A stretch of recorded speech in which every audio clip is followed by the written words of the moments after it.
Hello, magandang araw sa ating lahat. Magandang gabi, magandang araw. Ayun. So, I just like to encourage you right now. Kasi minsan, di ba, akala natin, sabi nga, lagi natin narinig, the grass is always greener on the other side. Pero, let's appreciate the life that we have. Even the not so good things na nangyayari sa buhay natin. Hindi tayo nag-iisa. We all go through that.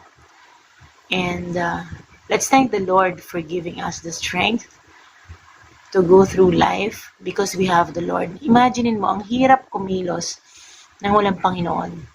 Wala kang sandigan, wala kang kapayapaan, wala kang pag-asa. Let's continue to hope in the Lord and let's not compare our life sa ibang tao kasi hindi natin alam ang nangyayari sa buhay nila. Okay? Hindi ang buhay natin, it's not like Facebook or YouTube na nakakat mo na i-edit mo. No, it's not. Pwede nating i-post kung ano lang yung gusto natin. And I pray and I hope na kung ano man sinishare natin, it is always encouraging, nakaka-edify, at nakakatulong sa ating kapwa. Well, kung may nagpo-post na mga kaibigan natin masaya sila, let's enjoy and let's be happy sa mga nangyayari sa kanila. But wag to the point na nalulungkot ka, let it be an encouragement, di ba? Wag to the point na nalulungkot kasi hindi mo rin alam kung anong talagang nangyayari sa buhay nila. Maybe it's an outlet, pangtanggal ng stress, di ba? Hindi natin masasabi.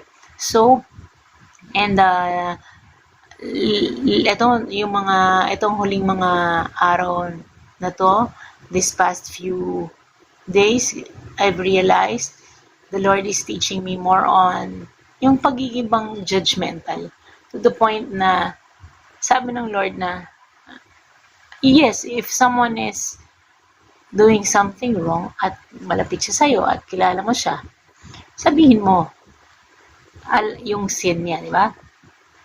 And then, kapag hindi nakinig, hayaan mo na siya sa kanyang kasalanan. Okay? Pero, paano yung minsan may mga tao na hindi natin alam, di ba? Yung, uy, si ganito, nakatatlong asawa na. Si ganito, hiwala, yung bait-bait ng stuff like that. Or, we judge people dun sa alam lang natin na nangyayari sa buhay nila ngayon. Pero, wala tayo sa posisyon or sa shoes nung tao na yun, hindi natin alam kung anong tunay na pinagdadaanan nila. So, God, talaga, yung in-impress heart ko na, anak, yung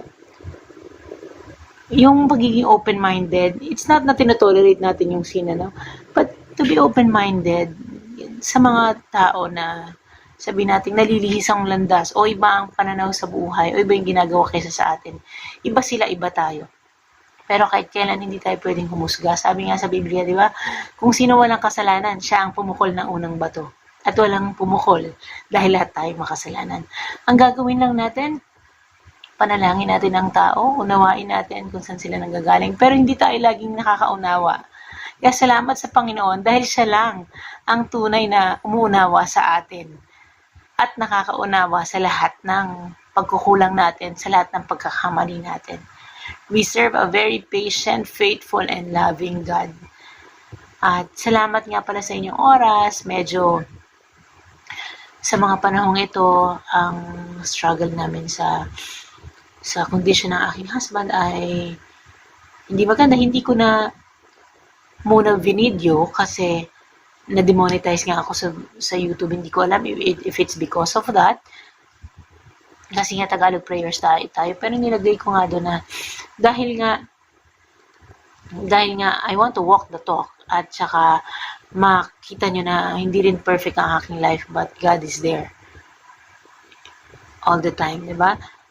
Kaya sinishare ko yung journey namin. So ngayon, hindi madali. So nag-aaral kami uli. May mga challenges na nangyayari.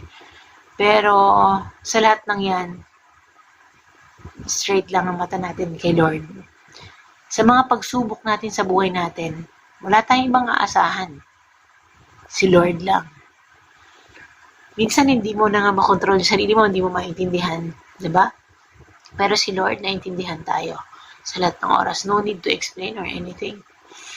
Siguro ang prayer natin ngayon is, let's ask the Lord to help us to become more Christ-like every day, to give us patience, to give us the fruit of the Holy Spirit to grow in that area. Okay? Kasi hindi naman natatapos yun sa panalangin, hindi natatapos yun sa, nagkaroon tayo ng relasyon sa Panginoon, di ba? May mga pagkakataon sa buhay natin na yung gusto mo, tahimik ka na lang. Kasi, pag nagsalita ka, maaring hindi ka maintindihan, di ba? Hindi naman kailangan maintindihan kaya minsan gusto mo lang yung tahimik, walang judgment, di ba? Kung hindi nga rin lang magandang sasabihin, wag na nga natin ibuka ang ating bibig, di ba? Ngayon, so, kung ikaw ngayon, dumadanas ka ng pagsubok na parang walang way out, paano ba to? Diba? Yung furnace, habang nandun tayo sa furnace, hinubog tayo ng Lord. Ang hirap, no? Kasi ngayon, nandun ako uli sa season ng life ko na gano'n na I need more patience para mag-alaga at mag-alaga sa taong may na-diagnose na may dementia. Hindi madali. Sa maraming bagay, pero inalaw ng Lord eh. So, kakayanin natin. Amen? So, ikaw man, kung anong pinagdadaanan mo sa buhay mo, kakayanin natin, kapatid. Kasi, meron tayong Panginoon. Siyang gagawa para sa atin. Siya ang ating sandigan. Siya ang ating maaasahan, maiiyakan sa lahat ng panahon. Sa lahat ng oras. Kasi one day, sa Kanya rin naman tayo babalik, diba? Siya ang ating kakampi. At siya ang nagdidisiplina sa atin. Tandaan natin. Hindi nagbabagong Panginoon sa atin.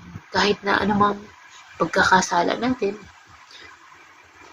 kahit ano nagagawa natin, siya andyan pa rin para patawarin tayo.